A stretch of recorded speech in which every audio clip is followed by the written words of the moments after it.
Well, Thomas, I would imagine that even though you said there were lots of smiles last week, the smiles for training this week would have been even broader after a win. Definitely after the win, Saturday evening. It's been a good week. Trained well. The boys been happy, but we can only enjoy the win Saturday night, Sunday, and then Monday we just look forward to this local derby against QPR. Training focused and hard because we know there's going to be a very competitive game on Saturday, and we're looking forward to it. Up until Saturday, QPR have been in a really good run of form themselves, hadn't they? They've been beaten. But your assessment of where their real strength is at the moment, what are you going to have to counteract? Like you did with Millwall, you had to look at the way Millwall play. Yeah. What about QPR? I would say first and foremost, I think Steve McLaren has done a very good job there, and his coaching staff. There must be, in this moment, in the more or less best league position for the last couple of years, something like that. They struggled in the beginning of the season, and after that they've been much more solid, much more compact, defensive, very strong. I think they have they have 7 clean sheets in 12 games. Last 12 games, 4 in the last 6. They're very difficult to break down, and I think everybody knows if you want to achieve anything, you need to be strong defensively. And he definitely organised them in that way. They want to play. They like to. I don't say they want to 100% dominate their opponent, but they want to build up from behind. Also want to press, and I expect they will come to press us on Loftus Road on Saturday. And then we know they're very difficult to break down in general. You mentioned Steve McLaren. He's an English coach, but he has worked abroad. I mean, you're obviously a Danish coach who's working in England. Do you see the benefits that coaches, we talk about players playing abroad, but coaches travelling abroad, working in different countries, working in maybe different footballing cultures, how that can be beneficial as you make your way through your career? And, Steve may have benefited from obviously working in Germany and the Netherlands. I think he must be one of the. There's not many English coaches been working abroad, and I think that's very important, not only for English coaches but for everybody to learn different cultures. I can definitely say that. I know I've said it before. The 2 years I've been here, I learned a lot about English football and culture. I knew, because we are so close related the countries, that I knew a lot, but not the last final 10, 15, 20%. You only experience it when you see it, smell it, feel it, live it, and that's the same with Jim McLaren. I met him when he went to Twente in Holland, and he had actually our former B player Andreas Bjelland, I know, and he went to Wolfsburg. I also think he bought my former captain in Brentford, Thomas Kallenberg. So he tried a lot, and especially I think Holland and Germany is 2 very different countries compared to the style of play, and you can see what he wants and what he have done with the QPR. The game at Loftus Road last season. I remember that one. Yes, there's a few shivers as a consequence of remembering what happened in the last 5 minutes in that game. A lot of players obviously were involved then, will be involved at the weekend, yourself likewise. Is there a degree of actually wanting to right a bit of a self-inflicted wrong? It was a strange experience because I think we dominated the game and was 2-0 up, and then everything just changed, like that. I think they scored in 2 minutes extra time, 4 minutes extra time, like that. Both statistically, and I think we are in a different place now. You can also see how we defended against Millwall with a higher line, so we were definitely too deep and definitely, I would say, too affected of the importance of the win. So if or when we go 2-0 up, we will not concede 2 in the last 4 minutes. There's another international hiatus coming up. Obviously quite a few players will be disappearing because there are internationals here, but it's important to go into that on a positive result if possible, but also that will give you a little bit of extra time working on the training ground, won't it? Once this break comes. Yeah, I think QPR, they want the same. They want to win and going to the national break with confidence and on a high. We want the same. everybody is talking about that it will be important to have that win, so that doesn't change anything.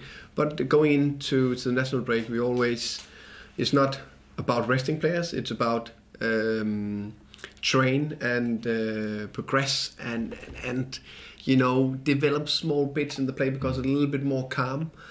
So that will what we will be focused on. Emiliano Marcondes had a little bit of a run out. It's good to see him back out on the pitch playing. Very good to see him playing. It was pleasing to see him get the first 45 minutes and a beautiful goal where he curled it into the top corner. So hopefully he can be back into the team soon.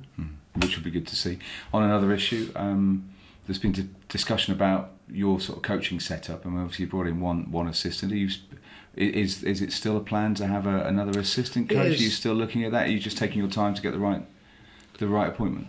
Yeah, I think we all know we are quite, we have a strong coaching staff around me already, and in the club we know what we want, and we are settling well in. When Brian is now in, that was the first and foremost, getting one in. And we know we have Lars Friis around the coaching staff to help a lot, and that give us time to pick the right one, no rush, and that's still a process we are going through. And the understanding of how big a game this is for the fans against Queen's Park Rangers as a local derby, there's a bit of history involved as well. It's something that you I mean, obviously as professional footballers and coaches, life is a bit different, but you still understand what this means to the actual supporters, don't you? Oh yeah, 100%. I think Peter Gilham, Mr. Brentford, he told me that 2 years ago, something like that. So I definitely understand it. And every single time we go into a QPR game, you just get a brush up on the history and the importance of this game. So it's massive for us. There will be nothing better than going into the national break with 3 points and a good performance and a win over QPR. So that's our aim. Okay, thank you. Thomas, I thought this week might ask you about some of the options you've got of players either coming back from injury or progressing through the B team. 2 weeks ago we asked you whatever happened to Emiliano Marcondes. Yesterday we saw him back, looking completely different hairstyle. Seemed to me that on the pitch there was a little more control. I remember in the pre-seasons against Boreham Wood he was kind of blazing over the bar. Here, that goal was very carefully taken, wasn't it? Oh yeah, but Emiliano had that touch in finishing, and I think all of us have read his stats from his former club. I think he scored 17 goals and something like that, and 9 assists in half a season. That was unbelievable. And he was close to hopefully show that in the championship in this pre-season, and then unluckily he got the injury. But now he's getting to get closer and closer to come back into the team. Played the first 45 minutes as we just talked about. Hopefully he will be stronger in the next coming week, and then we will see how things will change. Okay, he gave a very interesting interview to the club media afterwards, in which he talked about the setbacks he suffered during this period, being a punch in the face. I mean, he sounded a more mature guy who'd been through a difficult experience that maybe come out of it a bit stronger. Is that the way it looks?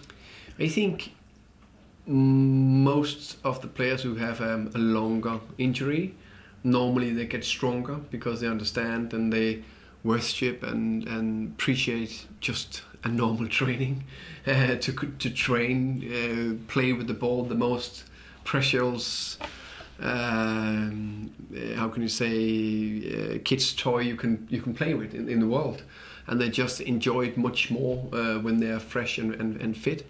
And I think for Emiliano, that is a player with a lot of drive and commitment and always train hard and longer and more. I think he just worship it even more. Rico Henry played 60 minutes. I think you said last time we met that he may not be ready for QPR, but possibly after the internationals. Is that still the case? After the international is still the case. If he's first and foremost fit, sharp, then I think he'll compete on a normal level with everybody else in the squad. Josh De Silva, the fan, was very excited by what the little glimpse he saw of him against Millwall. You said afterwards that he was close to being part of the A-team squad. I wonder if you explain, how does the A-team squad and the B-team squad work? Are they overlapping, or do you at some point get formally moved from No, the B to the A? Justin Silva is in the first team squad. He is in the first. He is in the first team squad. Right. Just being part of the 18 who's selected for the game. Oh, I see what you meant by that's that. a different. No, he's been in the first team squad from the beginning. Okay. Now, somebody who isn't, I think, in the A-team squad, Joe Hardy, scored 2 goals yesterday. Very interesting background as a Manchester City youth kid. Now, I think, the top scorer in B-team matches. What prospects for him, do you think?